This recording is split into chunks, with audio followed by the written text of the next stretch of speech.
Week 18 of the fantasy basketball season, and here's a few forwards I looked at off the wire this week. The first forward, DeAndre Hunter of the Atlanta Hawks. DeAndre Hunter, he's been playing good basketball, and the thing with him has been injury problems throughout his NBA career in the short stint so far of his career. So on the season, 18.2 points a game, 4 rebounds, 1.4 assists, 2 threes, and 47% from the field. But the last couple weeks here, his numbers have gone up, 21 points a game, 5.3 rebounds, 1.3 assists, a steal, 2.5 threes, and 50% from the field. So right now, Hunter playing great basketball, and with Trae Young now out at least a month with his injury, Hunter's going to get more playing time and more shot attempts, in my opinion. They need someone to fill that hole for Trae Young in terms of scoring the basketball and hitting three-pointers, and Hunter's been doing that the last few weeks. So February 14th at the Hornets, 21 points, 3 rebounds, and assists, a steal, 2 threes, 50% from the field. February 23rd versus the Raptors, 22 points, 5 boards, 2 assists, 2 threes, 50% from the field. And February 25th versus the Magic, 18 points, 7 boards, 2 assists, 2 steals, 2 threes,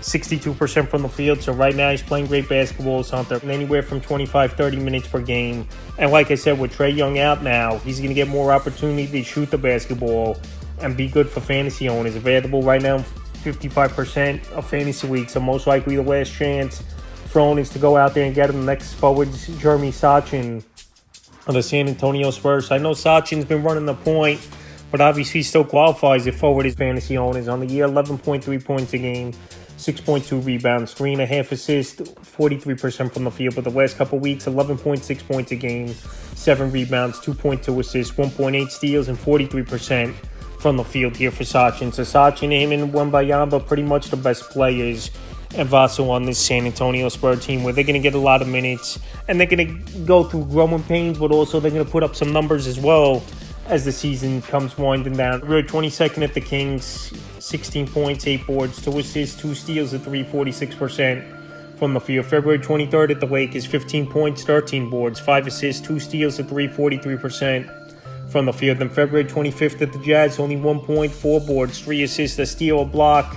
and 0% from the field. But Sachin, like I said, he could give fantasy owners many categories. He could score the basketball decent, good rebounder, assisting, and he's really getting his steals in there as well. With over the last 4 games for Sachin, he's got 8 steals in that time. So right now, if you need a guy that could give you 4 or 5 categories, and he's not going to be always efficient game in and game out, but still helpful in many categories, he's definitely a good add this week. The next forward, Corey Kispert of the Washington Wizards. So Corey Kispert, I know he missed yesterday's ball game with an illness, but he should be back any game now. So Kispert, we know, is a 3-point shooter, and a very good one at that. On the year, 12.1 points a game, 2.5 rebounds, 1.6 assists, 2.1 threes, and 47% from the field. On the last couple weeks here, 14.3 points a game, 3 boards, 2.5 assists, 1.3 steals, 3 threes, and 38% from the field. So Corey Kispert right now, he's available in 84% of fantasy leagues. And if you need 3-point shooting and a scorer, that's what he's going to bring for fantasy owners. He's not going to bring many other categories, but that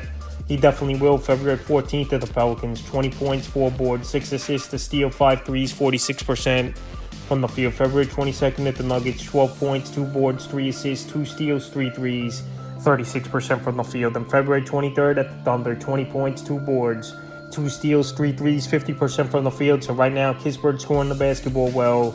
He's hitting the 3-ball. And with this Wizard team being one of the worst teams in the league, he's going to get his 25-30 minutes a game.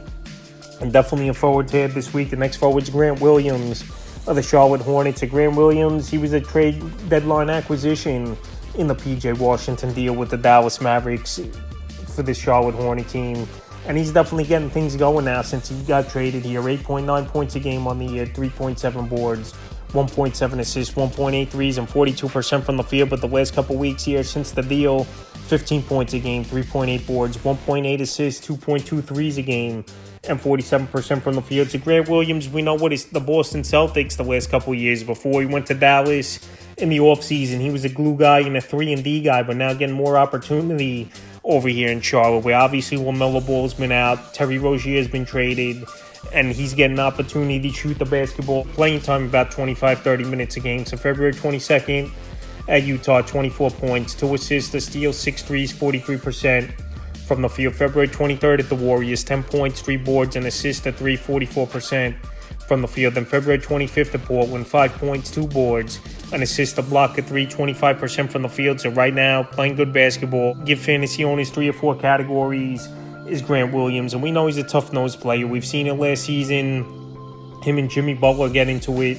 And we saw a couple games ago, him and Draymond Green, a little scuffle at the end of that ball game as well. So right now, a guy's getting good playing time and giving owners a few categories. Williams is an ad this week, and he's available right now in 67% of fantasy leagues. And the fifth and final forward I looked at off the wire this week here is Simon Fatecchio with the Detroit Pistons. So Fatecchio, he had a decent beginning of the year with the Utah Jazz, and then he was traded to the Detroit Pistons. So on the year, 9.5 points a game, 3.5 rebounds, 1.5 assists, 1.9 threes, and 45% from the field. But the last couple weeks here since the trade, 14.3 points a game, 2.3 boards, 2.5 assists, 2.3 threes a game, and 50% from the field. So we know this Piston team, the worst team in the league. They made a trade for a couple young guys at the deadline, and they're going to get playing time. And Fatecchio's obviously one of them, only in his second season in the NBA. So February 14th at Phoenix, 18 points, a rebound, an assist, 2 steals, 2 threes, 46% from the field. February 22nd at the Pacers, 14 points, a board, 2 threes, 50% from the field. Then February 24th versus Orlando, 17 points, 3 boards, 5 assists, a steal, 3 threes, 53% from the field. So right now, another guy, he's a 3-point specialist and getting good playing time, anywhere from 30 to 35 minutes a game. So if you want to take a shot at Fatecchio, who's going to help you with threes and get that playing time and score, he's an ad this week, available right now, still in tons of fantasy leagues here at 76%. So that's a few forwards I looked at off the wire for week 18 of the fantasy basketball season.